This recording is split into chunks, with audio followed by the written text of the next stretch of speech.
Good evening, ladies and gentlemen. I welcome you all to Policy Circle's webinar series, Delhi Dialogues, which is starting with 3 live discussions on the COVID-19 crisis and aftermath. This webinar is presented by Policy Circle in partnership with Niti Aayog. We have a panel of eminent speakers who will share their thoughts and opinions on the topic. I express my gratitude to all the guests for agreeing to join the discussion. Also, I extend my heartfelt welcome to the audience. After the presentations by speakers, you could also ask questions to any of them. Please send the questions through the chat box. I will pass on the questions to the speakers.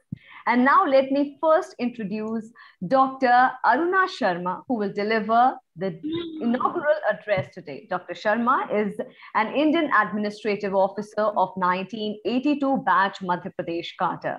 She retired in 2018 as Secretary, Ministry of Steel. Throughout her distinguished career, she has left an indelible mark with her brilliance at different levels of administration. She has also served as Secretary IT and as the Additional Chief Secretary Madhya Pradesh. She believes in approaching problems holistically for outstanding outcomes. She has also written 5 books. Her latest book, Dancing Towards the $5 trillion Economy on a Holistic Beat, has just hit the stands. I welcome Dr. Sharma to give the inaugural speech, setting the context for Delhi Dialogues and the many discussions to come. Thank you. Why not sing Thank you, picture? Because for they kind will introduction. show you when you are. First of all, let me welcome the panelist who has agreed to set the ball rolling for Delhi Dialogue, and I congratulate Policy Circle. The very thought of going for Delhi Dialogue was to have a platform which is completely apolitical, because we are getting a noise of the stands being taken on which side of the line a particular commentator or a person is belonging to.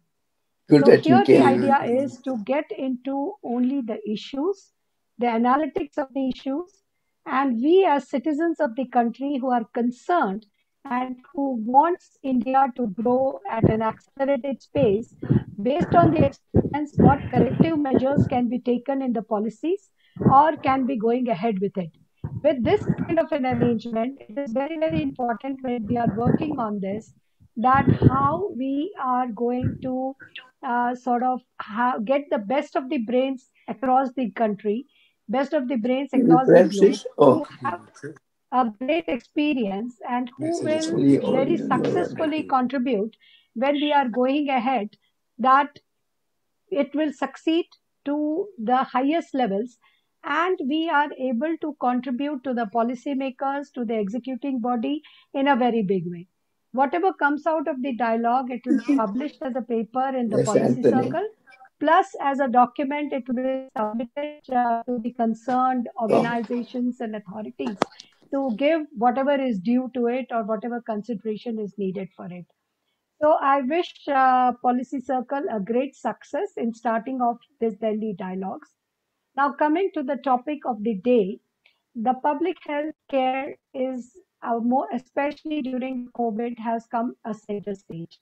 It is very, very important that whatever we gained through the hierarchical structure of PHC, CSC, district hospitals, medical hospitals, and then a private sector in a very big way, it is equally important that when we are working into it, as to how we are going to graduate or meander through this web of it, so as to reach by the way we want to go for vaccination, so that nobody is left out. We are able to reach the remotest corner.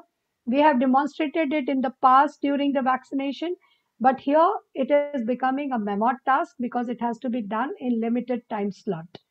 The second thing which is very important is that are we in a position to make policies which is preempting the problems?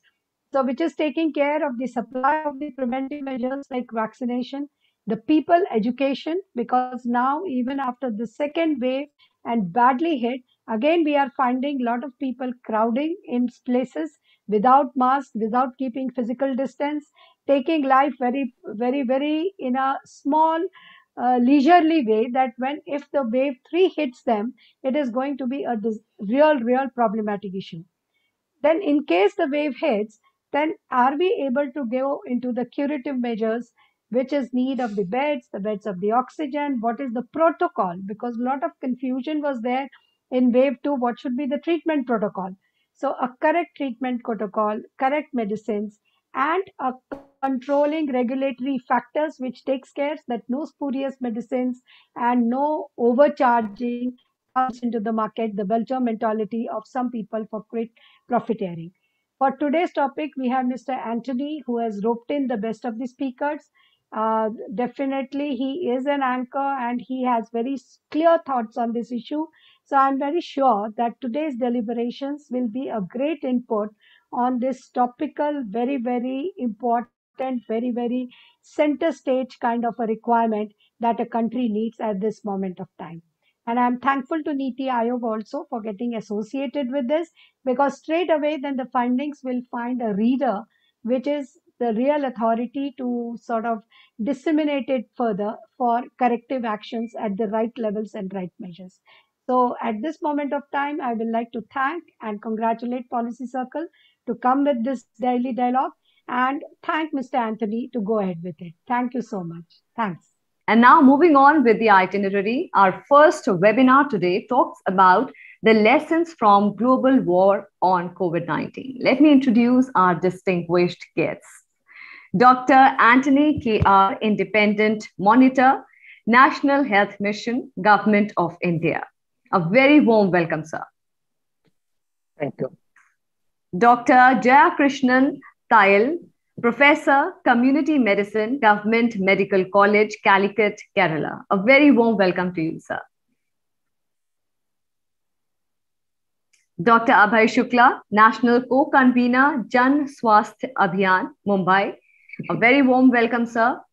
And then we have Dr. Naveen Shah, Founder and former President, American Association of Physicians of Indian Origin from Washington, D.C. A very warm welcome, sir. Our heartfelt gratitude to all our esteemed guests for their presence today. And now let us start this session. All the dignitaries will have 15 minutes each to give their presentation and talk about their pointers. Let me first take this honor for inviting Dr. Anthony K.R. A brief introduction about Dr. Anthony K.R., a pediatrician passed out from St. John's Medical College, Bangalore, worked for UNICEF India for 16 years in Odisha, UP, Andhra Pradesh, Karnataka, and Delhi. Retired as Director, State Health Resource Center, Chhattisgarh. Currently an Independent Monitor, National Health Mission with Government of India. That is a very versatile profile, sir. Stage is all yours. Good evening. At the outset, let me thank Policy Circle and Niti Aayog to give me this opportunity to address a huge group of public health conscious people. And we are going to discuss today on the lessons learned from this pandemic, which has been raging since January 2020 till now, and what is our plans for future.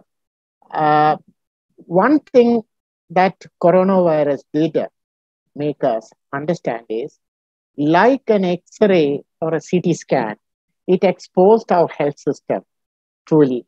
What is our people's needs and where the health system stands.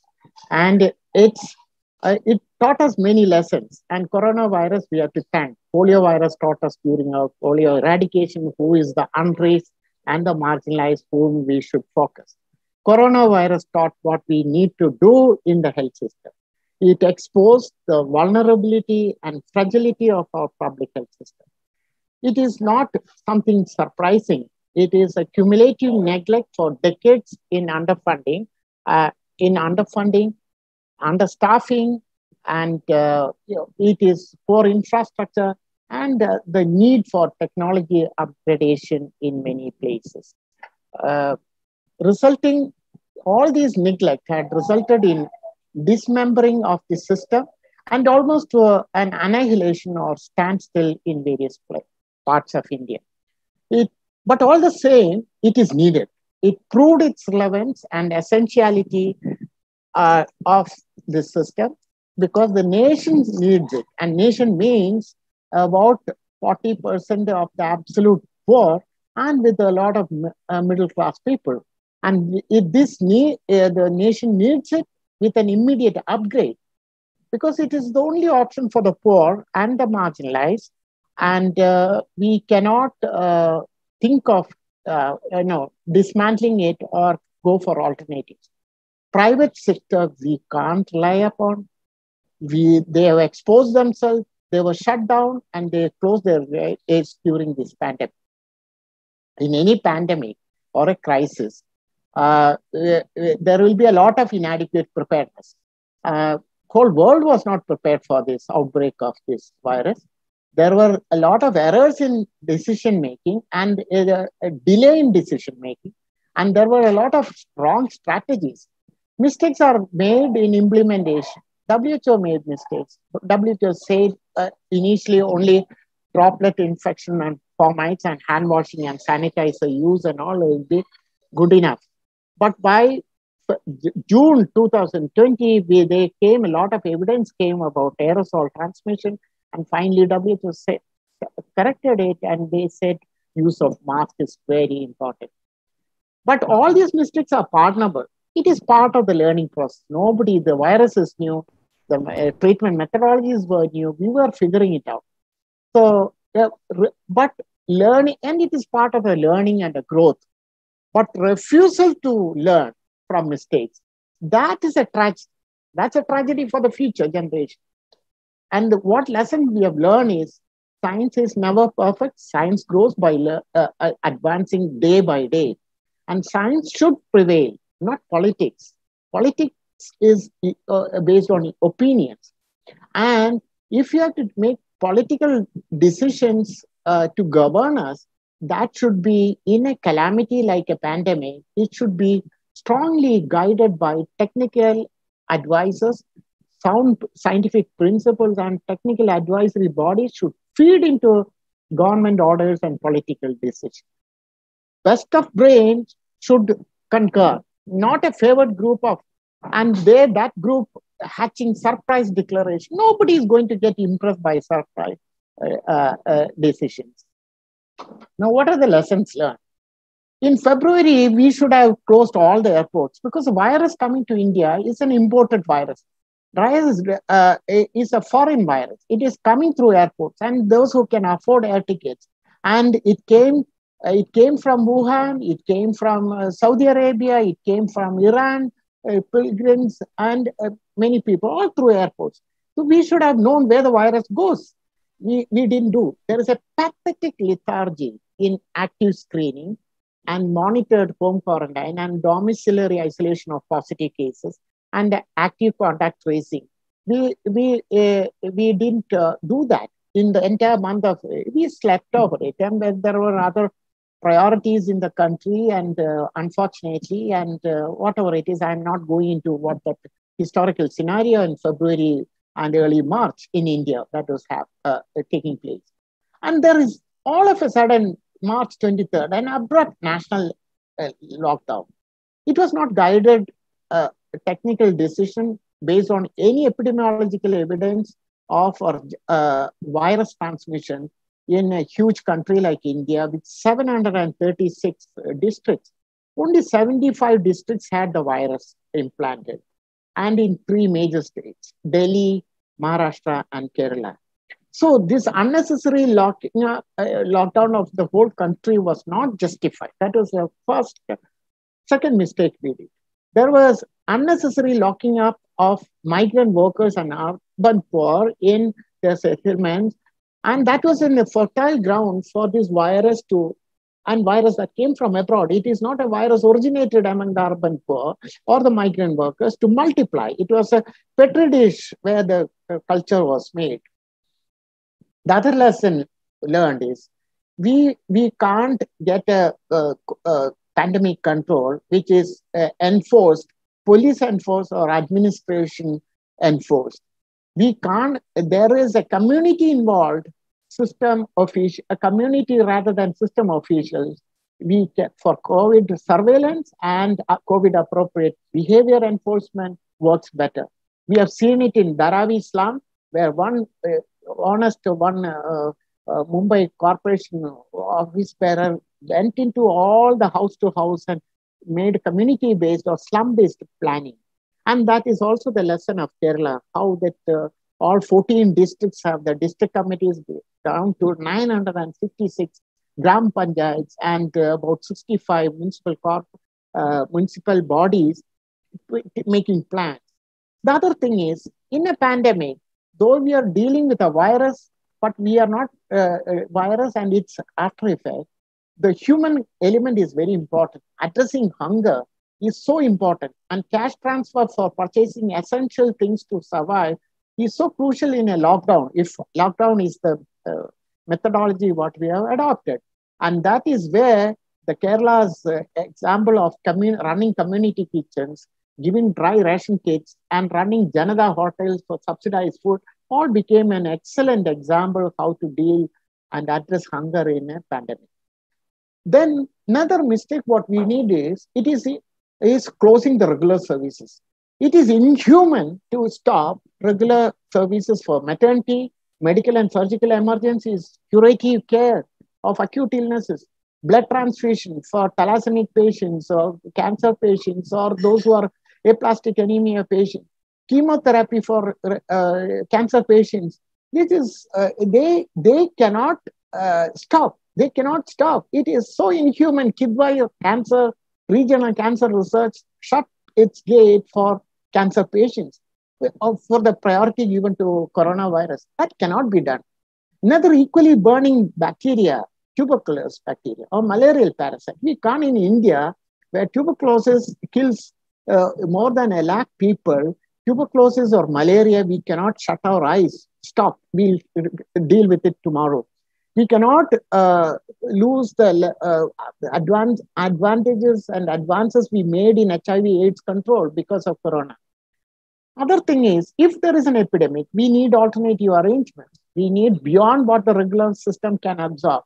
We found that we need dedicated COVID hospitals because it's highly contagious or transmissible. So we need separate hospitals. We need separate ICU and civil COVID isolation hospitals and community-based quarantine centers. So what we found is that the health system, which is not static, which needs a resilience, which is strong, but it needs an elasticity. It needs a mobility. So it is an elasticity. One day the need is so much, the next day the need is less. So it could be pulled and elastic, and it could be multi-located, quickly moving, like a foot of an amoeba. You all studied some basic, basic zoology or biology. An amoeba unicellular organ moves with the legs reaching out to some directions it wants to move. Same way, we need alternative arrangements to ramp up our capacity at short notice and meet the surge and quickly come back or roll down or dismantle as soon as the need is over. Karnataka had, for example, a good setup of, they were very confident 740 ventilator supported beds are there in March, and government and private sector. In double than the public sector, in private sector, a lot of five-star hospitals, and there were only 2% occupancy till first week of May. And everybody thought it is a lot of unnecessary hue and cry, what is the need of it? But by July end, August, September, there was shortage of beds. There were same thing in a national scenario. We had 27,000 beds in India, and Health Minister was very proud, and we had only 4% occupancy. We are well under control. But quickly the scenario changed in August, September, and Delhi was suffocating. Lack of oxygen, lack of beds, and people are running helter-skelter. In January 21, Delhi reduced, end of 2020 and early January, Delhi administration reduced the COVID beds to 5,000, and because bed occupancy was less. And but by nobody expected suddenly March, April, the cases went up, and then 90% occupancy, no oxygen. It all overwhelmed in May with added oxygen shortage. So what we need an elastic system, how it can be responding.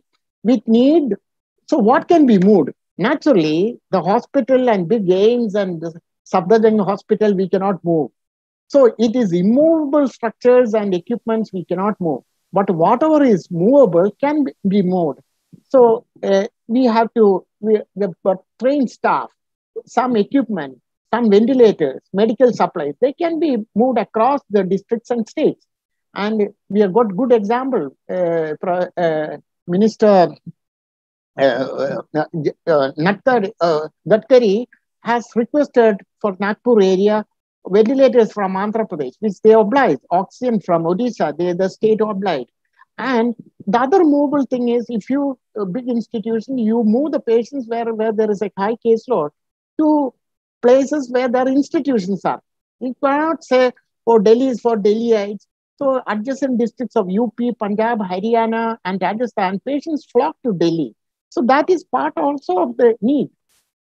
Another lesson learned is wealthy cities may not be the healthy cities. Mumbai definitely proved, Pune, Delhi, all are examples. Calcutta, as it is, the infrastructure wasn't good, that also proved. A weak public health system can make the life miserable, especially where it pinches is the urban poor. And equally, but those urban poor, it is not that somebody is doing a charity for them. Like migrant laborers are 37 to 40% of the population. They are builders of Indian economy, but they are the least enumerated, accounted for, or planned for. And you see, if there is a virus implanted in it, the whole city is in danger. So if you are doing anything by improving the health standards of these poor people, are not doing a charity, you are doing in your own self-interest. So think about that. Provisions of basic services like water, sanitation, and clean night shelter and drainage and temporary of the dwellings for them. It is good for everybody's health. Another lessons what we learned is in how small is in floods or earthquakes or cyclones, we need in every habitations or human community, there should be some safe areas for earthquakes.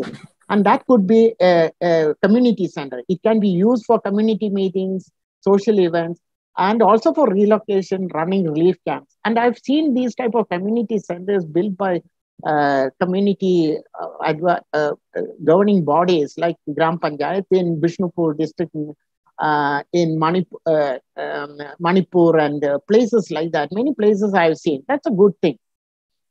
Now, we had the huge pandemic control. We had the service about 9 lakh women. They're called ASHA workers. They're supposed to be voluntary, but it is voluntary is a term of highly exploitative term to overcome the requirements because of the prevailing labor laws. But they were the backbone of our entire surveillance activity in the community, contact tracing, getting suspect tested, quarantine of the family members, isolation, clinically asymptomatic positives to be separated, and reverse quarantine of vulnerables and especially the elderly public during the pandemic. Now, my question is, if ASHAs are inevitable intermediary between health officials and the community, accept them as a regular contributor to the India's health system, pay them the right wages, and get that funds be spent from National Health Mission. That is one way of spending usefully increased budget allocation for public health system. Currently, there are 275,000 contractual workers. That is a misleading term. They are consultants, technical hands. Regularize them. That's okay. I'll go to two recommendations at state level and national level. Now, state level, every state, telemedicine as a regular modality for can replace a lot of personal consultation, trip to hospitals and all. So do it as a regularized behavior post-COVID in the non-communicable diseases and control of other illnesses, mental illnesses, and palliative treatment, etc. Now there was only one national virology lab to conduct to diagnose coronavirus initially. From there, it is now so many labs have come up. So every state to have a regional virology research lab. And that could be also a co-production center for vaccine of newly evolving viruses. We don't know. Now, Zika, the second first case in India has been reported after many years. The first case in Surat, now a case in Kerala is reported.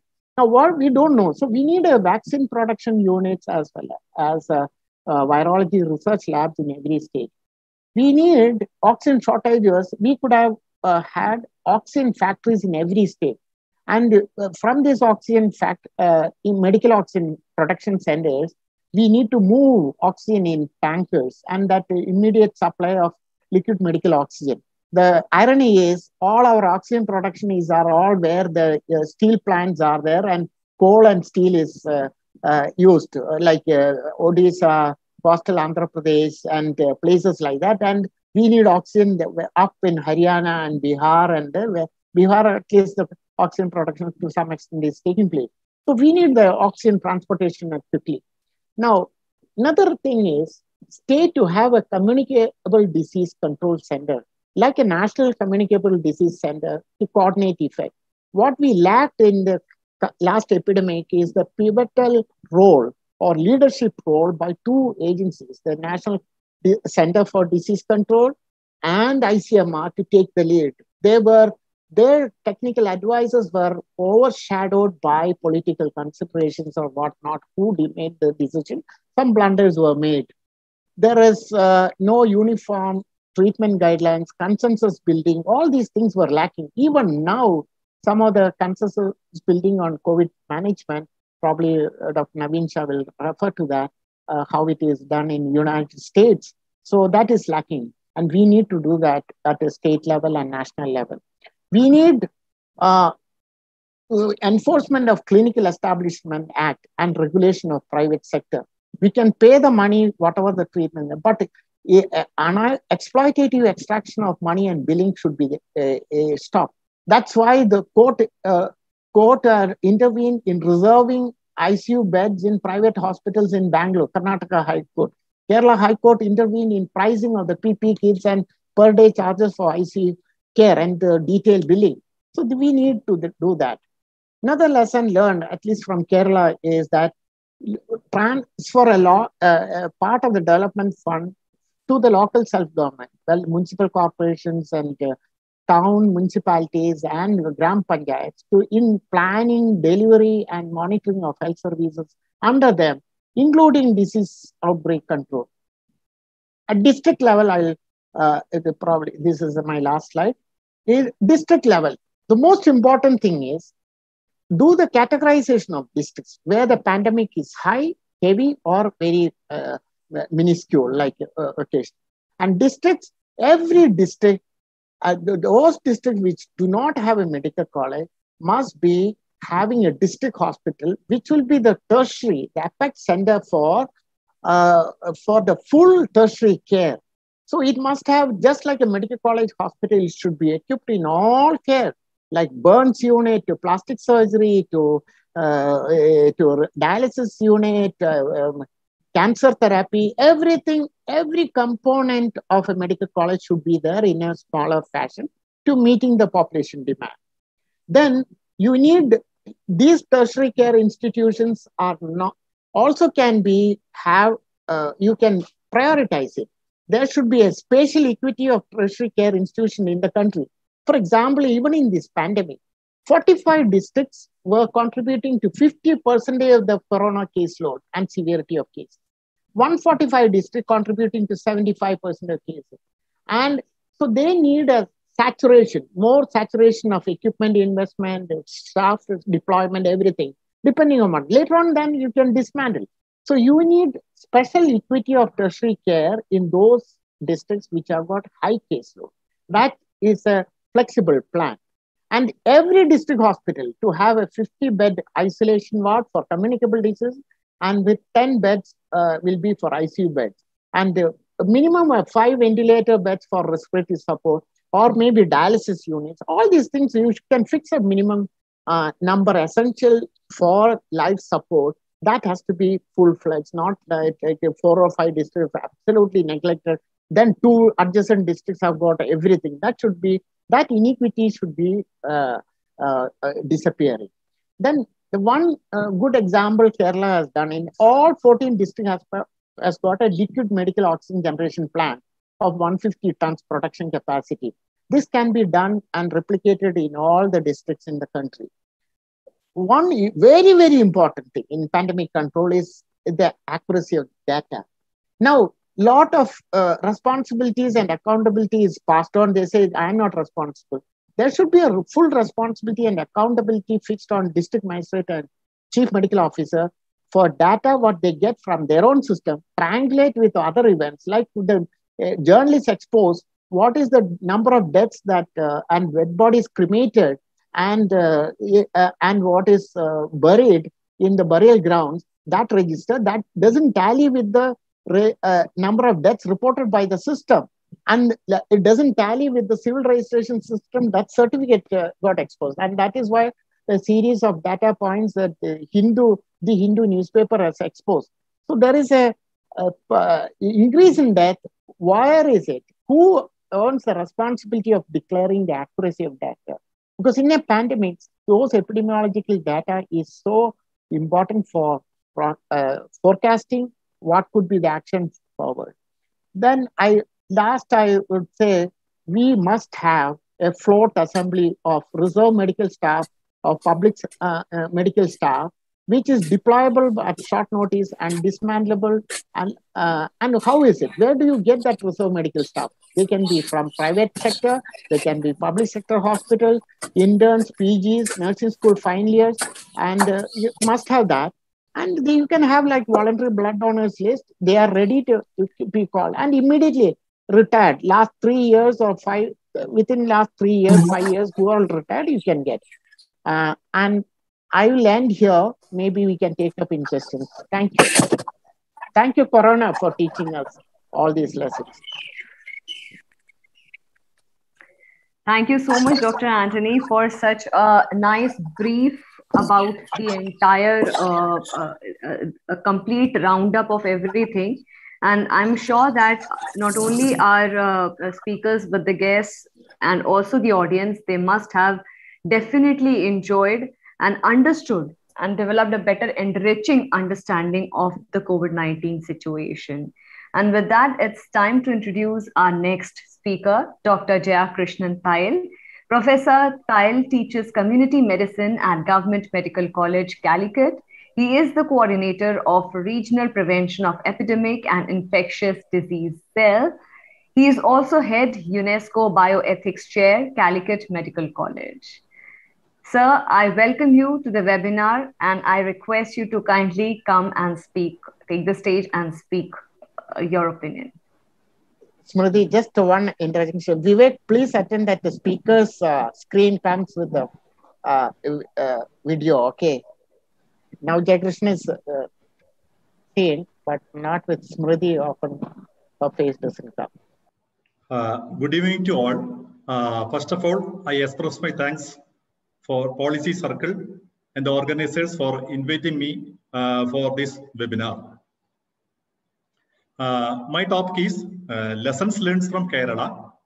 For understanding the lessons learned, I translated the topic into what are the response to COVID-19 in Kerala.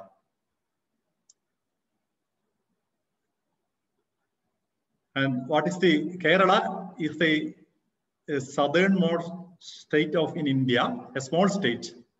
And despite of having low per capita income, it has made remarkable improvement in quality of life indicators. As per the Niti Aayog evaluation, it is the highest performing state with 74, the score. The lowest is UP. And Human Development Index is 0.84, highest in India. And lowest infant mortality. And life expectancy is highest in India. And sex ratio also favoring to females, women.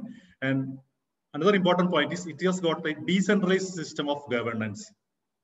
And it has got about 35 million population. And of this, more than 12% is geriatric. I points out that as far as Corona is concerned, COVID is concerned, this high-risk group is concentrated in Kerala. And along with the demographic transition, Kerala is having a epidemiological transition. More NCD risk factors are in Kerala among the geriatric age group. And it is all as per the 2011 census, 50% of Kerala area is urbanized and population density is uniformly distributed. So it favors any infectious disease to human transmission, it favors. And what are the enabling background to face the pandemic in Kerala? Kerala historically have invested a lot in social sectors, especially in universal education. And in the independent India, the PDS was first started in Kerala in 1950 itself. And literature, the literate is high and exposed to media, and it is supposed to be empowered population and has got good health-seeking behavior and demanding high quality of health. And primary health system, all our health system in public health system compared to other states, it is efficient and the people are more politically active and in any program, wider community participation in health. And there is no much difference in caste or religion in Kerala. And as Dr. Anthony have mentioned, Kerala is the first state introduced the decentralized plan. The powers are decentralized by participatory planning since 1996. And the powers are transferred to local self-government and power as well as functions are transferred. And also the Kerala have got experience of similar outbreak, Nipah in 2018. So the health system is equipped to the very well aware about the contact tracing, isolation, and that things, as in the case of the present pandemic. And also previous years, Kerala, the PRI system, Panchayat Raj institution, and the community are supposed to flood in 2018 and 2019. So that experience helped to tide over the pandemic. And the first in India, the first case was reported from Kerala in January 2020 among the expatriate students from Wuhan in January last week. And before that, January 13, the January first week itself, Kerala started containment strategy in place even before the case was detected. And from before the cases were reported from India, January 3rd, entry screening of travelers from China were well instituted in all the 3 international airports. There are 3 international airports in Kerala, small state. Entry screening of travelers was started. And the WHO published its warnings to the Asian countries on January 26. And before that, the state prepared and circulated guidelines for screening, testing, and admission to all levels of healthcare from state to the PSCs all over Kerala. And the World Health Organization declared COVID-19 as a pandemic on March 11th, and day before itself, March 10, as a part of social distancing measures, the schools were closed, large gatherings was banned, and public was requested to avoid gathering, even from worships in Kerala, 1 day before the pandemic announcement. And March 16, in order to prevent community transmission, man-to-man transmission, breakthrough campaign was started in March 16. And the public water facilities and soap were kept in all the public places. April 20th, government order mandatory use of mask in all public places. And this is an article written by me. For the first 100 days, we have got more than 500, 600 cases till May last. And out of these, 80 cases were among the expatriates, and the rest, 19% were only with the household members of these travelers. And no community transmission was reported from Kerala due to the strict vigilant measures for the first 100 days. And during that time, these are the response mechanism. Response mechanism was not top down.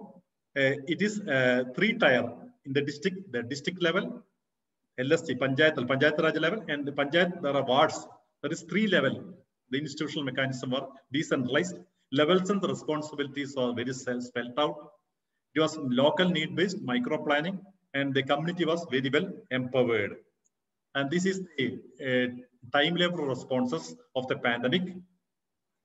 And coming to the health delivery system, we have got, as I have mentioned in the first slide, we have got a well-organized public health system. And we have got almost more than 850 primary health centers and 250 community health centers and more than 5,000 sub-centers. The radial distance is very less compared to other states. We have got primary health centers as per the Rural Health Statistics India report, only 3.5 kilometers radial distance, and community health centers in every 7 kilometers. That is the regular public health system functioning. And over to that, during the pandemic, we have built up more than 1.25 lakhs extra beds. In the primary level, it was with the FLTC, primary level treatment centers, 50,000 beds and 17,000 beds in secondary level and tertiary extra beds in every tertiary level hospitals in public and private. The COVID converted to COVID hospitals without suffering affecting the regular, the usual health system. And it is coordinated by state disaster management authority and special funds. Rupees 4,300 million were allotted to LSC from plan fund. And till October, we can manage with these facilities. And after October, we used till August, we kept all the patients in the hospital in the FLTC and SLTC and COVID centers. And only after August, we had to shift to home care and domiciliary care. And there is a decentralized system of governance. And before the pandemic, in the first months itself, we have conducted vulnerability mapping at the ward level, Panchayat level, and resource mapping was done by Panchayat Raj system as the grassroots level workers as well as volunteers. And during the complete lockdown in March, starting from March 24, no starvation deaths were reported from Kerala. More than 1,034 community kitchens are functioning in the state, feeding more than 2.5 lakhs per day for the 3 to 4 months continuously. We respected migrant workers, interstate migrant workers are our guests, 4 lakhs. They were fed during they have given shelter and food during the lockdown period. And women self-help group, Kudumbasri, with a large organization with more than 45 lakhs female membership. They have started 15 budget hotels in 15 districts in different places. And they have provided meals for rupees 25. And also they have provided home deliveries also. And during the whole this COVID period in Kerala, 80% of the families who have got ration card had received food grains. Food kits are supplied to the, still now we are continuing this. And in the vulnerables, in the wards, those who are old age, bedridden, those who are BPL families and disability, and those who are with NCDs, the essentials are supplied to their home, the door delivery, medicines, and ambulance services provided. And these are all coordinated by the ward level volunteers as well as ward level members. And about our social capital, we have got more than 26,000 ASHA workers, along with the formal junior public health nurse. The female health workers in Kerala is known as junior public nurse, and the male health workers, JHS. There are more than 5,000 people. And we have got 33,000 Anganwadi workers, as well as adding the helpers. They also act as a social capital during the time. And Kudumbasri workers, more than 45 lakhs volunteers. Along with that, we are having registered volunteers. Already, we have got more than 70,000 volunteers, voluntary activity. We tap that energy. And ward level, every ward, we have got a rapid response team under Grama Panchayat, 978 Grama Panchayat and 65 Urban Panchayat. We have got RRT, and they are managing. They have got 24-hour control rooms, as well as daily they are updating the data. And they are, during the search period, they are having also war room also. So this is managed at the local level, at the decentralized level. And they are exactly following the primary and secondary and tertiary care system in LSC level also. And this is a picture. After that 100 days from June, we have started unlocking along with the country. And till that December 20, there is with these activities, our state can delay the peak, and there is the public health people are demanding. We are trying. We can able to flatten the curve, and all over India, the surge, the peak was on September-October month. In Kerala, there is not such peak. It was happened only in late October and November. We can delay the system. We can equip our system, and after January, there is coming down. The cases are coming down, and ICMR all over India to know the infectivity rate, a zero prevalence was conducted in January and February months. And all over India, the average zero prevalence was 11.4. All over zero prevalence in India is 21. At the same time, Kerala, it was 11. And showing that we have only half the infection rate. And almost in the February, March, the infection rate is coming down, death rate coming down. And we have got assembly election. During that time, COVID time itself, we have conducted some LSG election, local self-government election in December, and the assembly election in April. And along with the genetic mutation, along with the second wave in all over India, we have got second wave in April due to Delta wave. The Delta wave is perceived to have the effective reproductive rate of 8.10. 8 to 10 people. It can infect, secondary infection can happen in 8 to 10, and previously it was 2 to 3. And now, during the second wave period, we have got maximum positivity rate, total positivity 49. Now it is persisting on 10 or 12 per day on last weeks. Death, we have got maximum 100 per day. And during this surge in the second wave, maximum bed occupancy in Kerala was reported 60 to 70%. There is no choking of beds or ICU or oxygen unavailability reported in Kerala. And most of the cases, as per the reports, 90% of COVID patients admitted in Kerala, they have admitted in public facility, free of care, 90%. And rest have got the financial benefit from CAS, the Kerala state-run health insurance program, and in which 252 private hospitals are also enrolled. And government clearly and strictly mandated 50% of beds in private hospitals to be allotted to this COVID care. And during January 16, along with the country, we started our rollout of vaccine. First, healthcare workers.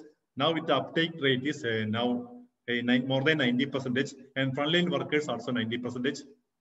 And now vaccine wastage is least in the country. We have got the vaccine the vaccine utilization factor is 1 ton. For 100 doses, we are utilizing 1 ton people without any wastage. And during the period, we have used technology for transparent technology for public health benefit with the transparency and accountability. IT services are accelerated for planning and response. And for this COVID dashboard was prepared by state dashboard. It is open to all, reporting all the positive cases, outbreak, location, quarantine, hospitalization. Also, using the IT technology, 24 control rooms are functioning. And through this, the officials can monitor the entire situation. The committee can coordinate from the ward to the district level as well as state level. And direct Disha, there is a tele helpline Disha. People can 24/7 helpline. And along with that, in the middle of epidemic, we have started e-Sanjeevani telemedicines implemented from primary, secondary, tertiary level, all levels. We are having Sanjeevani platforms for telemedicine, and people are utilizing it. And second is, along with the pandemic, we have got the infodemic. To overcome to fight the infodemic, and also to data dissemination, IT technology was used. One is COVID Jagrata for updation of data. This is Kerala online YouTube channel. And second is a dashboard. And another is important is Kerala online chain and inventory management information dashboard. Any essentials, grains, atta, oil, the availability, anybody can know by clicking this site. And second is about the transparency and the accountability of the data.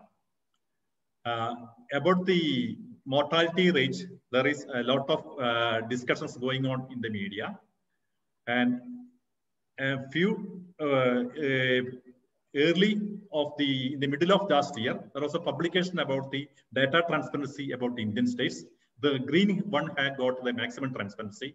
And in Kerala, it ranks second in all over India, data transparency in the upper graph. And mortality, according to the latest analysis, it was found that the multiplication factor in COVID mortality is only 1.6 in Kerala. In other states, it is 6, more than 6 or 20 like that, multiplication factor. The 1.6 is comparable to America or European countries. So that we perceive that here the civil registration system and death odds in COVID is it is very ethically going on, and also have got accountability. And second is during COVID, the left side, the graph, the picture show that there is a digital divide in the world. Only 30 to 40% of people are having accessibility to digit. And inside the digital world, there is gender gap. The females are neglected. But in Kerala, it is not the situation. Illiteracy is very high. Even the females self-help group, as well as the volunteers, they are managing with the Kudumbasri unit, and Kudumbasri, they are having 1.9, almost 2 lakhs WhatsApp group are working among them. Along with the other literacy, we are having illiteracy also, and media exposure and social media exposure is high, and there is no gender gap. And that is reflected in vaccine uptake. In most of the states, there is a gender gap in vaccine uptake. In Kerala, there is no gender gap. And about for vaccination, we have to register in CoWIN app. The digital divide is not existing in Kerala. It is evident by the vaccine uptake. In Kerala, till July 7, first dose are taken by 47% of the eligible people. And the vaccine second dose is taken by 15.6 people. And another is during the COVID era, the COVID pandemic, the school education is uninterruptedly going on. And the recent independent agency survey shown that online education accessibility, 95% of the children at the age of 5 to 18 have accessibility to internet as well as the smartphones or computer in their home. And next, this important point of is in public health is political will and responsiveness. And along with the pandemic, all over the world, there is pandemic corporatization or pandemic, their exploitation. It became a market for commercialization. And this graph shows the internationally the rise in price of masks, gloves, or PPE kit gowns have gone up. And in order to control, the Kerala government have they have controlled the price. And there is price ceiling of COVID service also in private hospitals. It was also controlled. And also 50% of the private hospital beds are earmarked in Kerala. So that is, this show the responsiveness of the government. And coming to the public trust, and all over the world, the bubbles are burst. The trust of the government have burst. And along with the COVID mortality, there are political casualties. And in America to Israel, they are thrown out of power. And also, the public trust is reflected in conducting elections also. During this pandemic, Kerala conducted local self-government elections in 2020 December and state assembly election 2021 April also. And the same ruling party has come into power with more majority. That shows that there is public trust in government during COVID. And about the Dr. Tayal, I beg your pardon. Dr. Tayal, I'll beg your pardon. Actually, we have a stipulated time period of 15 minutes for every speaker. I think within 2 minutes. We have 2 slides only. 2 slides only. Okay. There is intersectoral coordination. Intersectoral coordination reflected by all the departments are working intersectoral, not compartmentalization. All the departments, LSG. And as the second week, the planning, the future strategies, we include other elder people, the vaccination strategies are framed. And also for TB cases, case pending, intensified case pending started, and preparedness children have started for the expecting the next wave. So what are the lessons learned in short? British Academy recently published 7 policy goals to shape the COVID-19 decade. One among them is build multi-level governance structures responding to local needs. Second is need strengthen and expand community-led social infrastructure that enhance the local residents, particularly in most deprived areas. And lessons learned from Kerala, as per my reading, is decentralized governance, importance of resource allocation to health, investment of building capacity building, development of social delivery system. Thank you. Thank you so much, Dr. Tail, for giving us a detailed insight into the Kerala-specific COVID situation. And without taking much time, I would introduce our next speaker, Dr. Abhay Shukla. He's a public health physician with graduate and postgraduate degrees from AIIMS, New Delhi. He has been working on public and community health issues since last 35 years, including collaborative work with civil society organizations in Maharashtra since the last 2.5 decades. He is a senior program coordinator at Sathi Pune, along with being a member of the National Health Mission Advisory Group for Community Action. He also has membership of the core group on health of the National Human Rights Commission, and he is also one of the national co-conveners of Jan Swasthya Abhiyan. Looking forward to your address, Dr. Shukla. Thanks a lot. I thank the Policy Circle for giving this opportunity to speak. And also, I'm really gratified to see the large number of participants in this webinar, and of course, all the other panelists with their very insightful presentations. I hope you can see my slide. Is it visible? Absolutely. Okay, thanks. So we are talking about health system lessons from COVID-19. And what I'm going to briefly try to share about is that I think the lessons are quite clear, but are governments actually listening to those lessons? Or are those lessons being ignored? Let us, of course, I think already Dr. Antony has talked about this in great detail, but I'll just mention that while COVID-19 in India has been an unprecedented tragedy, it's also a saga of major misgovernance. And I think there are so many examples, probably one could make the entire presentation just on that topic. So I will not go into all the different aspects of misgovernance, especially related to the second wave. But I'll just mention one which was quite striking, and the way in which the Kumbh Mela in Haridwar was preponed by 1 year. It was scheduled to take place in 2022.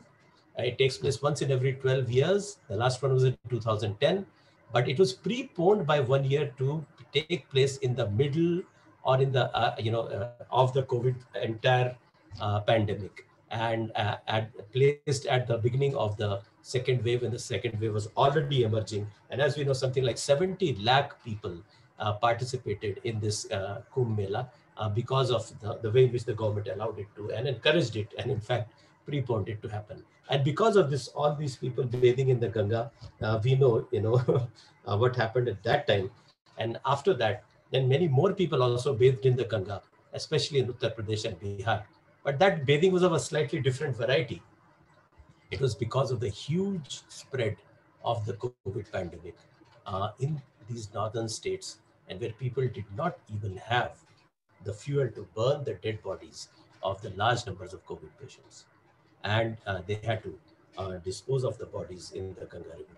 So I think that this entire, the way in which the pandemic has unfolded, especially in the second wave, must give everybody, every thinking person in this country, we must be provoked to introspect. And the way in which, the funeral pyres were burning day and night in some of the cities and some of the areas, especially in northern India, is a stark contrast to what has been talked about Kerala just now. And I think that we really need to see that, something different could have been done. And today, even according to the official figures, more than 4 lakh people, more than 400,000 people have died of COVID in this country. And the actual figures are probably much higher. So without, going into details of this aspect, I'll now come to some comparison between 4 major states of India, which have seen among the largest numbers of cases. And why have COVID death rates been higher in certain states compared to other states? I'm taking 4 states, Kerala, Karnataka, Gujarat, and Maharashtra. And these 4 states have all seen large numbers of COVID cases. All 4 states are at a similar level of per capita income and per capita GSDP. I'll show that in the next slide. So in one very major variable which influences various health outcomes is, of course, per capita income. That is similar, but the COVID outcomes have been very, very different. And of course, it has been mentioned that even in Kerala there has been probably some underreporting of COVID deaths. But even if we apply the same factor of underreporting to all the 4 states, it will not change these ratios. Suppose we double all of these for all the 4 states, even then, we would see that the COVID case fatality rate in Maharashtra is more than 4 times higher than in Kerala, which means that if Maharashtra had a similar COVID case fatality rate as Kerala, 3 out of 4 people who have died in Maharashtra would not have died of COVID. Of course, you can say that there are many other factors, levels of testing, reliability of death reporting, etc. So I accept that this is a rather not a very precise indicator, but it's one of the very major indicators which we have available. As I mentioned, all these 4 states have similar per capita GSDP. So socioeconomic differences are not a major factor, at least in the aggregate sense. So we are not comparing, Delhi with Bihar or Goa with, Madhya Pradesh. We are comparing 4 states which have similar levels of per capita incomes. And then let us see then what are the factors which are responsible for these stark major differences in COVID fatality. Now let's look how many government doctors are there per lakh population. Maharashtra 6, Karnataka, Gujarat 8 to 9, Kerala 15. A 2.5 times difference in the numbers of government doctors. So the public health system is clearly stronger. Percentage of hospitalization in public health system: Maharashtra 22, Karnataka, Gujarat 27, 31, Kerala 38, almost twice as high as Maharashtra. So clearly many more people are accessing public health services in Kerala compared to Maharashtra. Per capita public health expenditure in rupees: Maharashtra 1266, Karnataka, Gujarat 1500 to 1600, Kerala almost 2000. So almost 1.5 times higher per capita public health expenditures. And these are large states. I have not taken states like Delhi or Goa, smaller states where, per capita expenditures tend to be higher because of other reasons also. But we are very clearly seeing a trend. Now, we can have a further discussion on this, but I think that there is a pattern. Per capita health, so that is one, and public health expenditures as a proportion of the GSDP. Maharashtra 0.6, Karnataka, Gujarat around 0.7, Kerala 0.9. Clearly 1.5 times higher in proportion. So by all these 4-5 parameters, we can see that the levels of functionality, the level of resources, the level of utilization of public health services is a clear determinant which seems to be associated with, better COVID outcomes. So across multiple health system indicators, weaker public health systems and higher degree of privatization of healthcare are associated with worse COVID outcomes.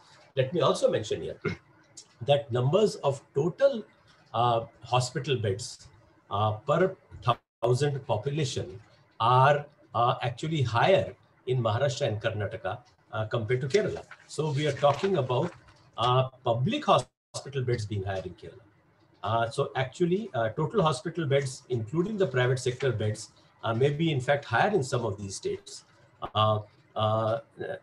Compared, at least in Karnataka, it is higher than Kerala. So it's obviously privatization which is the problem. It's not just the issue of availability of beds in general. Even if there are large number of beds available in the private sector, that does not translate into availability of adequate health care in an epidemic. This is a very important point which I think needs to be emphasized. Weak public systems and high levels of privatization are injurious to health. If there is one lesson from the COVID epidemic that we need to learn, it is probably this. And which means that healthcare must be a public good and not a commodity. And obviously, what we already knew in the health movement and also in the public health circles, that public health systems have a vital and irreplaceable role. And unregulated private healthcare leads to not just market failure, but to market disaster. And therefore, it needs to be regulated. The much touted health insurance schemes, as we saw the recent data, especially in the northern states, where the PMJY was the main form in which it operated, they have failed to serve people in times of crisis. In some of the southern states, of course, which had pre-existing schemes, they performed somewhat better. But even in states like Maharashtra, we see that the health insurance schemes have not really been able to serve large numbers of patients who required care in this situation. One positive lesson is that state governments can act to regulate private healthcare. When it comes to this kind of a situation, the political will to regulate rates, for example, which was non-existent despite the health movement and many health experts having raised this issue, it actually materialized overnight in the epidemic. So governments can act, especially, and we have seen that state governments have acted, but many of these actions have been kind of piecemeal, ad hoc, temporary in nature. And because the legal instruments were not available, therefore, they have been somewhat inadequate, and which means that more effective legal and operational frameworks for regulation of private healthcare are absolutely essential. Now, regarding private healthcare, what are some of the things that could have been done? Now, as we know, during the COVID epidemic, around 15 Indian state governments invoked the National Disaster Management Act, in some cases the Epidemic Diseases Act, and they stepped in and regulated rates for COVID treatment in private hospitals. This was reasonably remarkable given the earlier history, but it's all done by state governments. The National Human Rights Commission issued 2 sets of detailed health rights advisories, especially focusing on observance of the Patients' Rights Charter, rate capping, grievance redressal mechanisms, etc. So this is what has been done by the state government, by the NHRC. But if you look at the central government, in this entire period, not a single step has been taken to ensure implementation of the Clinical Establishments Act, which is 11 years old and which applies to 11 states in this country. And nor has there been any central initiative regarding regulation of private hospitals. Whatever has been done by state governments. I think this is something we need to take note of. There was an option of taking over private hospital beds, which was mentioned regarding Kerala, where 50% of the beds were taken over. Some other states did it on some scale. That is true, but this could have been exercised. This option could have been exercised on a larger scale. And of course, lot of irrational care in the private sector in the COVID situation. The whole remdesivir scare panic, which was created, and black marketing or inflated prices of remdesivir and tocilizumab and so on, and also overuse of medicines like steroids. And you know what happens when diabetic COVID patients are also given high doses of steroids. Now we are seeing the effects in terms of mucormycosis and so on. So treatment protocols, ICMR, of course, adopted certain protocols along with AIIMS, but those were not actually regulated in the private sector. So these are many other things which could have been done and still can be done regarding the private healthcare sector, in the COVID situation. And therefore, we need to start looking at that there are 2 different ways in which public engagement can take place with the private healthcare sector. With a huge private healthcare sector in India and in most states, of course, there has to be a public engagement with this large-scale resource. But on one hand, what we have is market-based engagement, which is there in most of the PPPs and health insurance schemes, where it's kind of optional. If they want to, they can get involved. Market rates remain dominant throughout the sector. Even when the patient enters the hospital, most other people are paying for services. And there's a larger, there's no rationalization of treatment practices. Admissions remain, control remains in the hands of the private hospital, and there's very weak social accountability. This is the kind of engagement that we have seen until now in terms of PPPs and health insurance. This health is obviously not working. Definitely not in the COVID situation. So in this COVID situation, we have seen these interim arrangements like rate capping and temporary takeover of some hospital beds, which have moved a little bit more in the direction of public health engagement. But that needs to move even further towards mandatory involvement. It's not optional. All hospitals have to, have to have the rates regulated. There have to be, there has to be a free service environment where everybody coming to that facility actually gets free care. There has to be a rationalization of treatment practices in the private sector, which is under public regulation. And the control of admissions has to shift to the public system rather than leaving it to the free will of the private management. And it has to be universal with inclusion and accountability. And that means universal healthcare, public regulation, and harnessing of private sector resources. This is the model which we now have to push in the COVID and post-COVID situation. It's very clear that the market-based arrangements have failed. They have not worked. What we need is much more public-centered models. Now, I'd just like to draw your attention to another aspect which has not been sufficiently perhaps highlighted in the COVID situation. Sati and some other organizations have done some research on this: corporatization and financialization of healthcare, a huge phenomenon in India, especially in the last 2 decades. Today, 5 large hospital chains, they have grown by almost 80% in a 5-year period in the last decade. And these names: Apollo, Fortis, Narayana, Max. And financialization accompanying corporatization with penetration of multinational finance on a large scale and pushing these hospitals to maximize generation of revenue, pursue targets, pushing doctors to pursue clinical targets, and inflating the prices of healthcare in a major way. And therefore, many of the top corporate hospital chains in our country like Fortis, Medanta, Apollo are now primarily owned or taken over by foreign investors. We should not forget this. Foreign investment in the hospital sector in India has increased 100 times. Note the figure again, 100 times in just a decade from 2001 to 2013-14. There's a huge, influx of foreign capital in the Indian healthcare sector, which demands its pound of flesh in terms of maximization of profit, and which is not good for public health. However, we are seeing, despite all this, this entire experience, the document by the Niti Aayog on investment opportunities in India's healthcare sector. And after reading this document, I think some of us have been wondering that after the worst pandemic in nearly a century, with this huge experience of overcharging, irrational care by private hospitals, there's not a single sentence in this entire report which mentions the negative behaviors of unregulated private healthcare in India. I mean, whether it is invisible or it has been forgotten, one doesn't know. And the report presents the COVID epidemic as a great business opportunity, which requires even more foreign investment, even more corporatization, even more privatization of healthcare. And in the entire report, at least I could not find even a single mention of the word regulation regarding the private healthcare sector. So we are talking about lessons of the COVID epidemic. I would suggest that all of us need to think, are these lessons so difficult to learn? Is it difficult to understand that, privatization of healthcare is not, favorable to public health? Or is there some other factor, which is preventing these lessons from being learned? These are just a few excerpts from this document. The COVID-19 pandemic has presented several opportunities, and all these factors make India's healthcare industry ripe for investment. Means more privatization, more private and foreign capital coming in, expansion of private players to tier 2 and tier 3 locations, attractive investment opportunity. This is from the foreword of this document.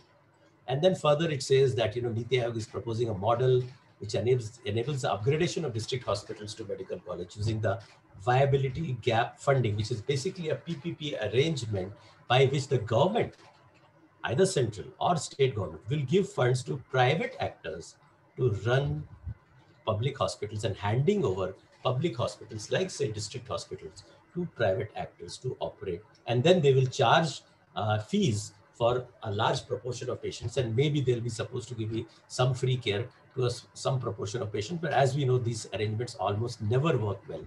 And the concessionaire, which means the private operator, will then operate the district hospital. This is what is written in this document. Now, I think we need to reflect. And this is not just written in the document. This actually entire move of further privatization of healthcare has started. And from Chhattisgarh, we have this. गांव में भी बनेंगे private अस्पताल. This is the Chief Minister of Kerala. It's being touted as a great achievement. I mean, until now, healthcare was privatized in cities. Now it will be further privatized even in rural areas. I don't see how this is an achievement or how this is a positive policy direction. In Chhattisgarh, again, activists have started, protesting on this and raising this issue. I think this will be a disastrous direction. It needs to be stopped immediately if we want to learn anything from the COVID pandemic. Dr. Shukla, I beg your pardon. I beg your pardon because we are really running out of time and we have Dr. Shah waiting for us. I think we have exceeded your 15 minutes. Okay, so I'll end it by basically saying that this is the change we must see in our health systems. Before COVID and even now, the profit logic has been dominant and the social logic has been weak. After COVID, this must be reversed. The social logic must become dominant in the entire health sector. The profit logic must be controlled. And we don't want a return to the old normal. We want a reconstruction to a public-centered universal system, not a return to the privatized and commercialized healthcare system. And that is why we must block all moves for further privatization of healthcare and learn the lessons from the COVID epidemic of strengthening public health systems and expanding regulation of the private sector. Thank you.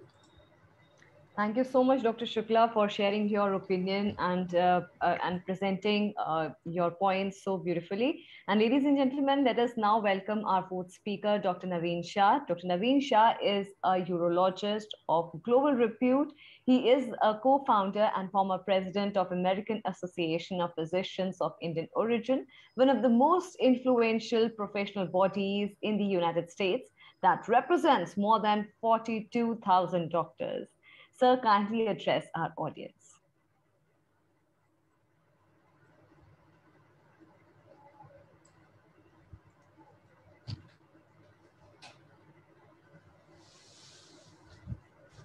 Can you hear me? Yes, Dr. Shah. Okay. Yes. Thank you. Thank you. My thanks to... You want me to start? Absolutely, Dr. Shah, please. Okay. Stage My thanks to Anil Nair and Policy Circle for the opportunity. Also, thanks to you, Smriti Rastagi, for kind introduction. And before I start, I would like to salute the physicians, nurses, and hospital staff of India who saved so many COVID patients at the risk of their own life. I know some 8,000 physicians lost their lives in serving the patients. Now, I would present to you my presentation in three parts. Number one, US experience in tackling COVID-19. Number two, ID specialty in India, standard of care and infrastructure. And three, as you mentioned, 42,000, actually we are 100,000 physicians of Indian origin in this country. And the purpose of this presentation is to tell you, inform you about the American experience, American healthcare, American medical education. And of course, it is up to India to take whatever advantages of the results of this experience, which I would entail. Number one, US experience with COVID. First case we saw in January 2020, the patient had traveled from Wuhan, China. In March, April, US affected by COVID and many people died and many people suffered. At that time, President Trump carried on press conferences every day, worked on ventilators, medicine, beds, etc., and vaccine. Extension of the ICU beds and additional hospitals were created in the stadium and naval hospitals, etc. By December 2020, we had full vaccination available. And in January, we gave 1 million doses per day. In March, we gave 2 million doses per day. April and May, 3 million doses per day. June, 1 million. And now, of course, it is 500,000 per day. About 330 million shots, injections, vaccinations were given. And the death rate, as we saw, when we got over 600,000 deaths, mostly occurred in 85 occurred in 65 years and older with comorbidities mostly, and 5% below 50% of age, only 0.1% below 18 years of age. Right now, we have vaccinated 65 years and older, 78% fully vaccinated, and 88% one dose. So if you take the statistics of yesterday, in America, 33.7 million cases of COVID occurred with 606,000 deaths, while yesterday, new cases were 20,000 and deaths were 244,000. 55% of the US adults have got one dose, that is 130 million people, and almost 50% have got full vaccination, which is about 160 million. Now, 30% of the US adults are rather hesitant to take vaccination. Global infection rate is 86 million, while 4,013,000 deaths occurred. So right now we are getting Delta variant in 52% of our cases, and Delta variant is seen in 85 different countries. So presently, we have vaccinated, as I've said, 50%, almost 50% fully vaccinated. In US and America and England, 50% adults are vaccinated. Now we're coming to the breakthrough infections and reinfection in the patients who got COVID, which is very rare, and of course, death rate is extremely minimal. So also breakthrough in which patients have taken vaccination. As you know, vaccination is good. American vaccination is good for 90% of cases when it is fully vaccinated. But if you take only one dose, then it is only 50%. Also, we do not know much about COVID long-term effect.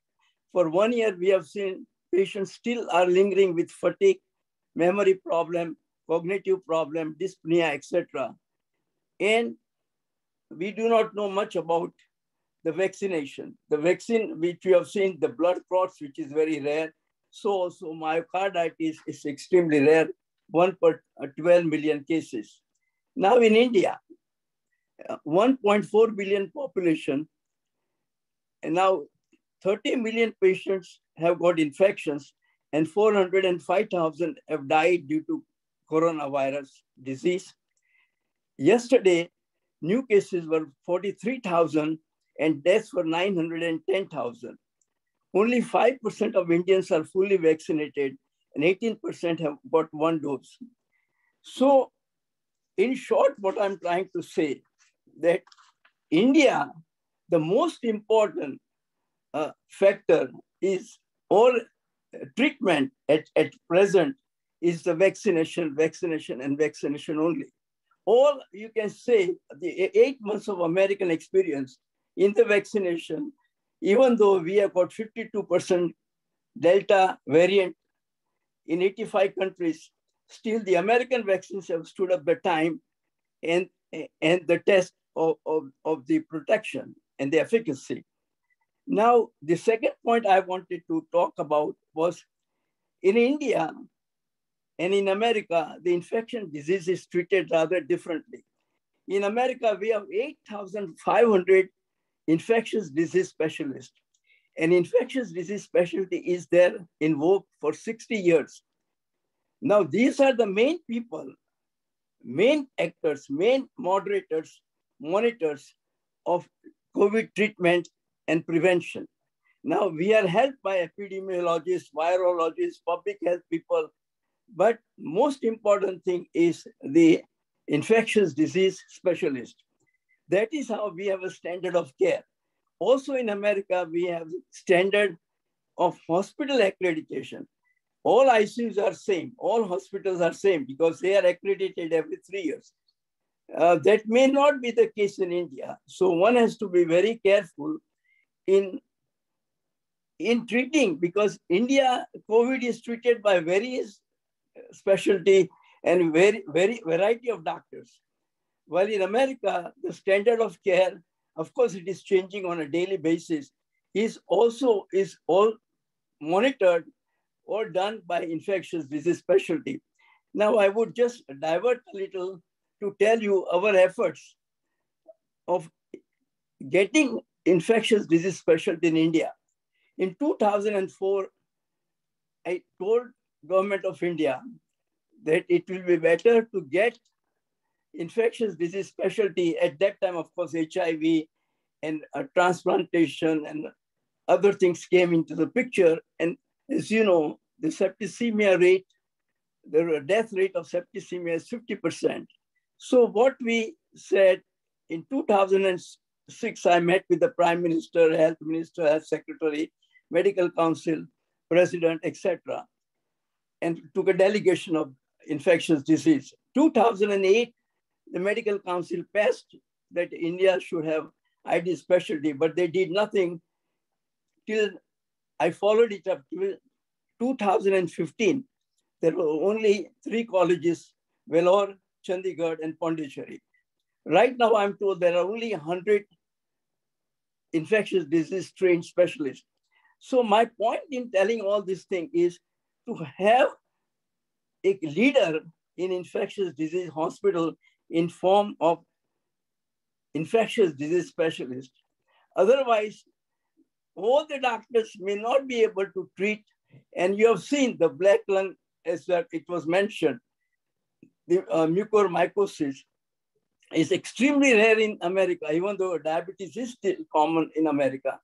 But in India, 3,000 people died, 9,000 cases of black lung or mucormycosis.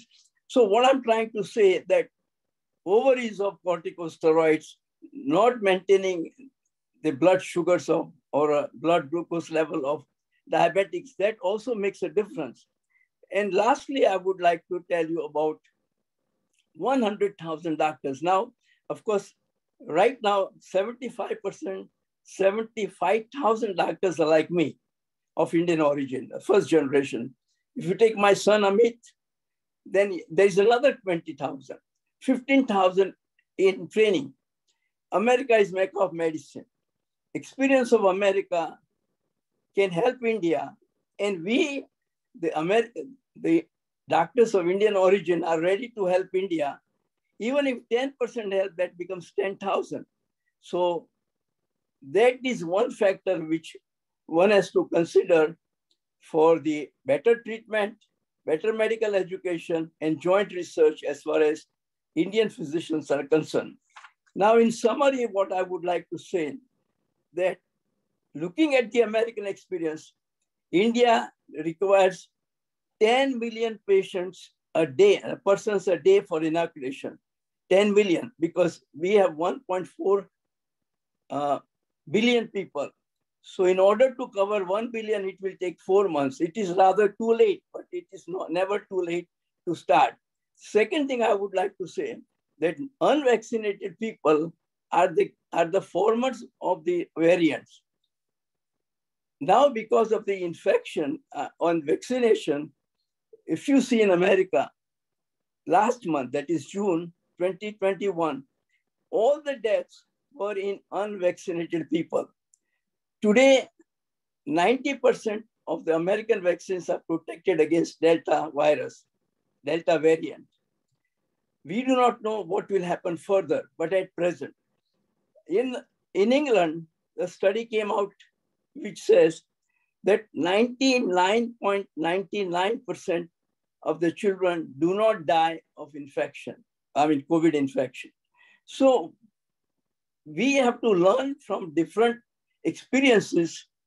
India has 1.4 billion people, and India needs this very fast. For example, if you take Chinese or Sinovac vaccination, only 50% is protection against COVID, as against Pfizer, which is about 90%. So when India uses vaccination, the data or protection of the vaccination done in India should be parallel to that of America. So bottom line, all this I have told you is to start vaccination. It should be almost 10 million people, 1 crore per day for 4 months. Otherwise, we will get more variants. Unvaccinated people form variants. Unvaccinated people get more infection. And of course, as you know, Delta is more contagious, more virulent, and more transmissible. So in short, what I would say, that focus, in my another interview and another Indian TV channel, I said, if you've got 100 rupees, 60 rupees should be spent on vaccination and 40 for treatment, that is oxygen, bed, remdesivir, etc. And it should be followed up very clearly from the guidelines which CDC of America which gives, and that will be helpful. Thank you.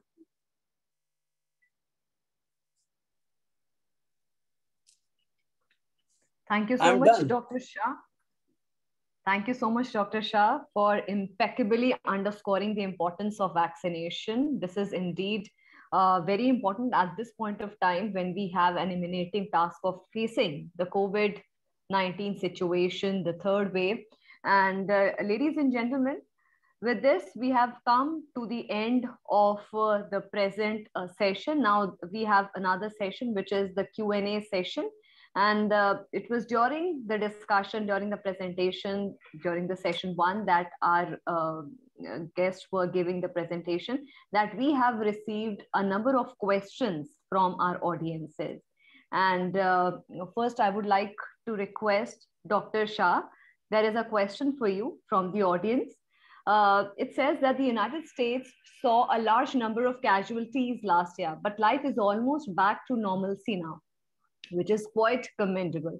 Is there any forum for sharing the US best practices with the rest of the world, especially with India? It is very simple. You go to Johns Hopkins dashboard and it gives you the statistics, the treatment, which is done in America. So if the question is, what is the best practice in America? It is open. Anybody can see it. But the whole point of my presentation was that you must have infectious disease specialties. All other people are important, the public health, the epidemiologists, the virologists, and the bacteriologists. But the guidance should come from the trained infectious disease. India has 50 million patients of infectious disease.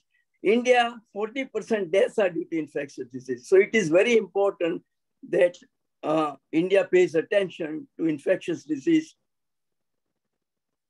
Thank you so much, Dr. Shah. The next question I have for Dr. Antony, it says that you talked about regional virology research centers and medical oxygen production at district hospitals. Can these be set up at short notice to meet the threat of the third? It cannot be done at short notice, but the start has to be there. Liquid medicine oxygen, liquid medical oxygen units can be not that high budgeted thing. So it's not a very fancy thing. Of course, Kerala did it with external funding and a special fund in all districts it has come. But even when the yesterday's announcement by Prime Minister's office of this 23,000 crores, there is, I'm happy that that is taken care of. They are saying about liquid medical oxygen generation plants. So it can be done. The smallest thing, at least in a district hospital that can be done is, there are Korean imported one, 18 to 25 lakhs. You can implant, set up at such a short notice, imported one, in with that can take care of about 12 beds, which is oxygenated. And one of my senior colleagues have done it in Lucknow, her own private hospital. She got it done in a week's time, and that is doable. It is doable. But district hospital, I'm talking about higher version of it, which can about 150 ton oxygen. Kerala is self-sufficient in oxygen production because of big oxygen generation plant in Palghar district, and that can supply all the things. But in addition to that, they have got every district an oxygen generation plant. That should be done in most places where there are industrial oxygen not easily available, like states far away from mining cities. Right. And there is another audience question for Dr. Jaya Krishnan, which says that Kerala has one of the best public health systems in the country. It did not collapse even at the height of the second wave, but the state is still struggling to bring down the caseload. What is the reason?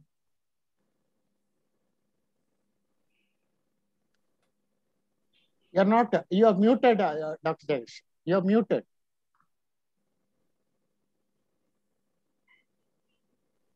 Still not audible. Try once again. No, mute and unmute. Dr. Jaya Krishnan, you'll have to unmute yourself. No. Not audible.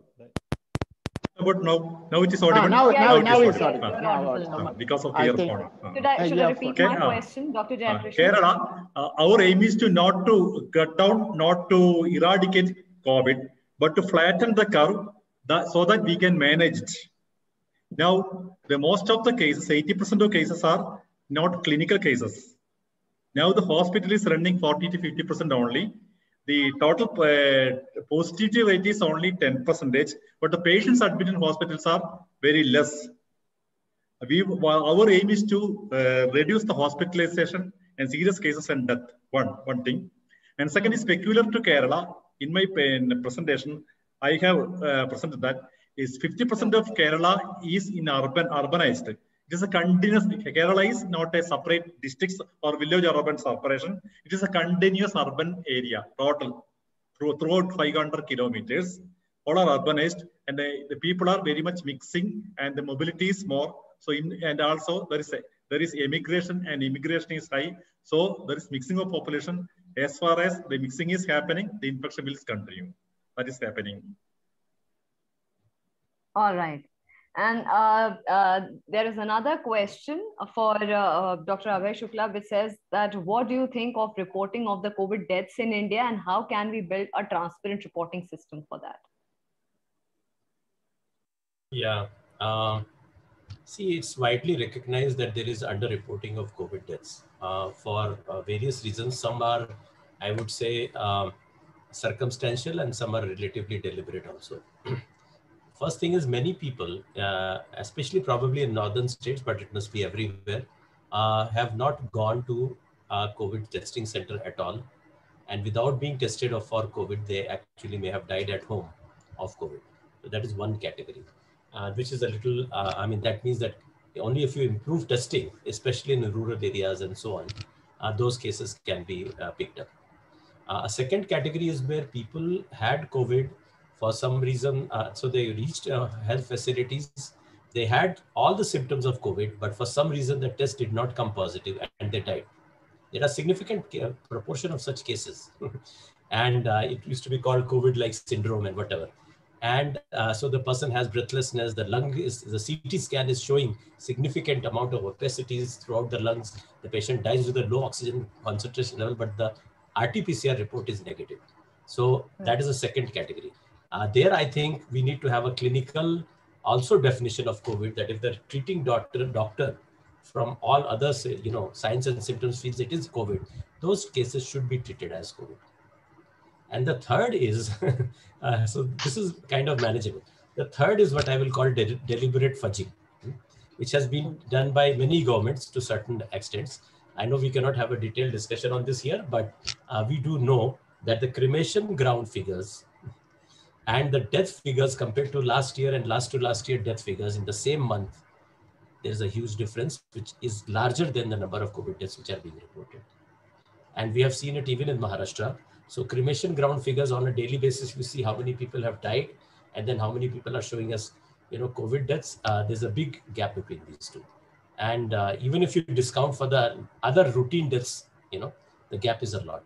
And that is, I think, a political issue, which as citizens, I think one thing which can be done is to ensure that the COVID compensation is widely declared and people are given compensation, the family members of COVID patients, many more people will come forward who today perhaps may not have come forward. And secondly, of course, there needs to be much more transparency in the recording system and in the entire, data management, which I think Dr. Antony also talked about the transparency factor. Sunlight kills bacteria, and transparency, it can eliminate this kind of underreporting. Right. And as rightly said by you, that we have a large number of participants who are participating in this webinar. There is one of the media questions can I give a comment, please? From Krishnanand. Hello. Can I give a comment, please? I am from the Ministry of Panchayat Raj, Government of India, Dr. Balan. Yes. So I appreciate the two presentations made. That is why Dr. Jayakrishnan as well as Mr. Antony, the role played by the local governments. There is a Panchayat Raj institutions. In Kerala, the attraction is that panchayats are having a central role, and their involvement in the medical and non-medical activities. Medical activities means setting up of quarantine centers and distribution of medicines, and all these are undertaken by the panchayat. And non-medical activities means a lot of economic activities, running kitchens, people's kitchens, and also providing essential needs to the poor, and such other important activities undertaken by the panchayat. So this empowered panchayats, which is closer to the people, that should be there to for all sorts of relief work. So that is the attraction in Kerala. Kerala is having the empowered local government in terms of finance functions were transferred to the local governments, and they are having a say. They are taking the lead role. The other departments, police, revenue, health, all these departments are converged. All activities are converged by the panchayats. So I really appreciate the reference made to the Panchayat Raj institutions in this successful movement. Thank you. Thank you so much, Mr. Balan. I believe, thank you so much for your inputs. This question, there is this question, media question from Mr. Krishnanand Tripathi from ETV Bharat. He says that, I want to know from panelists that whether there are any global studies about a possible third wave in India. Second, any reliable estimates by when the COVID pandemic will subside in India and the world? I think, Dr. Antony, it will be better that if you answer this question. See, I know media is very much interested in medical astrology. We are scientists. We are not astrologists. So we cannot satisfy this interest of media. We can do certain epidemiological modeling, mathematical modeling, but any mathematical modeling is dependent on the inputs. What is the input? And because of the input is correct, it will give a correct modeling and prediction. If input is, highly fallacious and not unfair and completely suppressed data, we'll get a mischievous output and prediction. So what do you want? See, only thing is, scientifically what is known is, as long as an unimmunized large cohort is there, they are susceptible. And that susceptible, one day, if there is a proximity of people living together and there is a more community interaction, one is the proximity or density of population, more interaction, social interaction, exposure, and the virus is somewhere near, it will spread. Now, and there is all this prediction that third wave will be specifically for the children. The virus is not going and knocking on the door, who are all the under 5s and we want to reach you first. No, the virus doesn't have any such thing.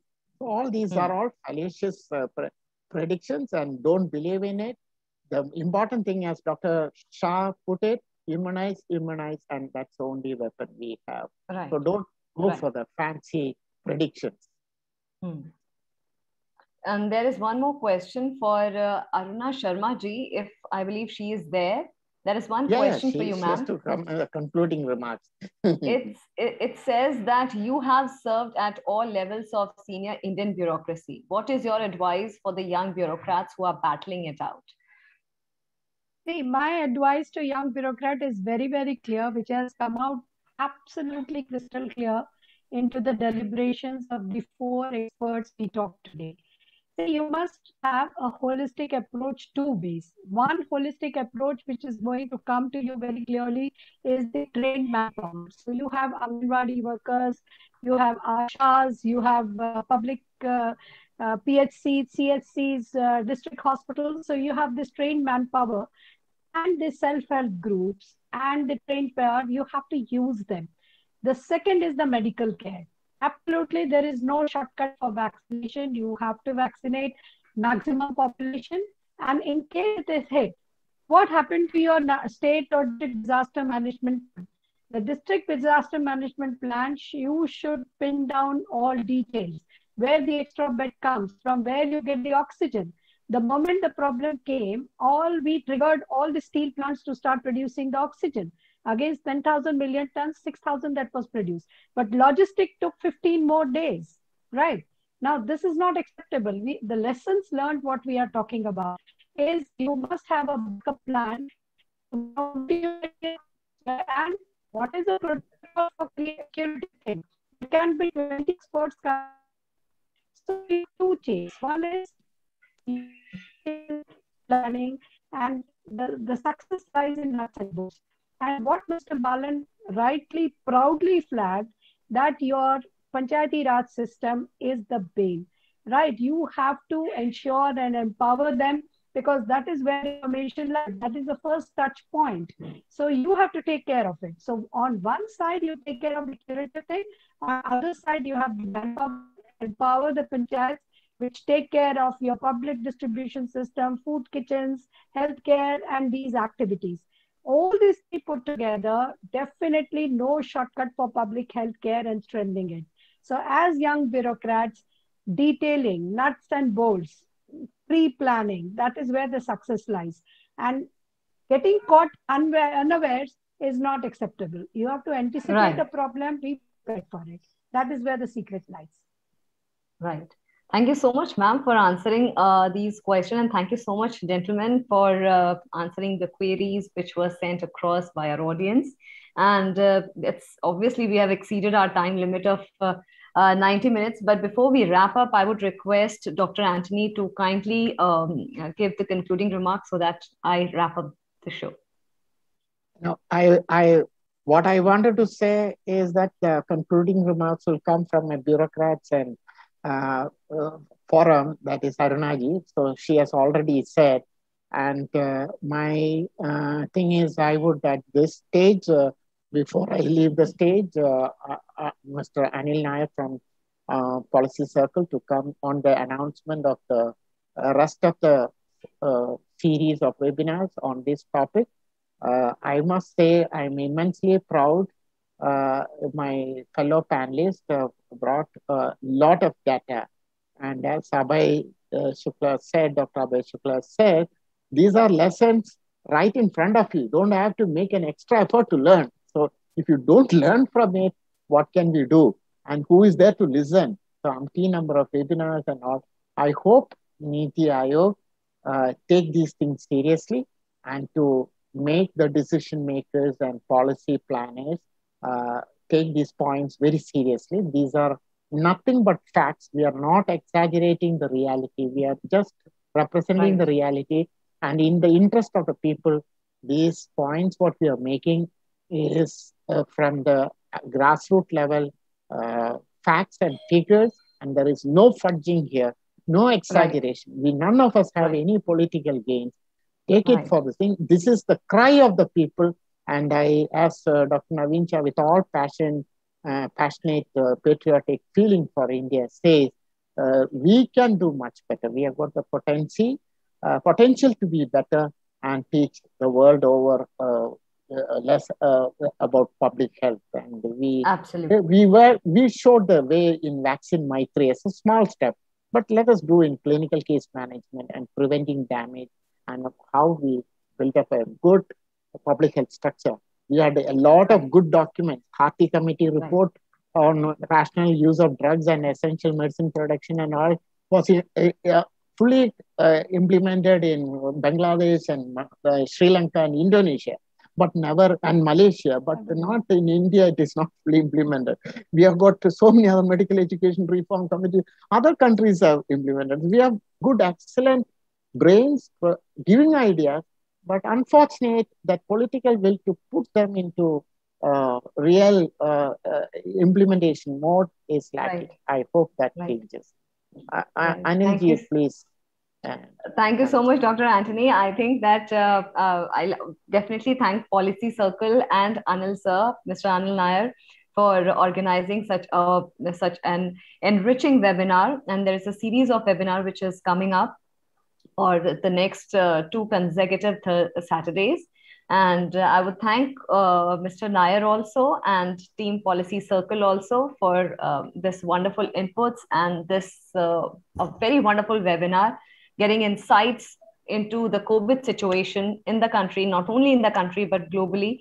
I hope that this webinar has been effective in finding answers and addressing various queries to the questions related to the various aspects of COVID-19. We will be back with our next webinar in this series on 17th of July. Till then, I would like to thank all our guests, Dr. Antony, Dr. Jayakrishnan, Dr. Abhay Shukla, Dr. Naveen Shah, and of course, Aruna Sharma ji for your august presence. And on that note, thank you so much, everyone, for gracing the occasion with your august presence and not forgetting our audience for being a part of our journey this evening. Thank you so much, everyone. Before leaving, Smriti, I ask Shri Anil Nair to declare which are the topic and speakers for the people who are still on logged in so that they are aware of it. Anilji, please. I think, sir, he is not there. Oh, really? Okay. Okay. The next webinar is on the next Saturday at 5 o'clock. And we've got a lot of, and the topic is on the out-of-pocket expenses and financial burden inflicted upon the ordinary people. And how do we, the cost of healthcare and health insurance. And we have got good speakers who are, deals with health economics, Mr. Ravi Dugal and one other speakers. I'll have to go to the speakers and I will be also joining them. So welcome to next Saturday's same webinar. Thank you. Thank you so much, everyone. Thank you so much. Okay, thank you. Thank you. It was good.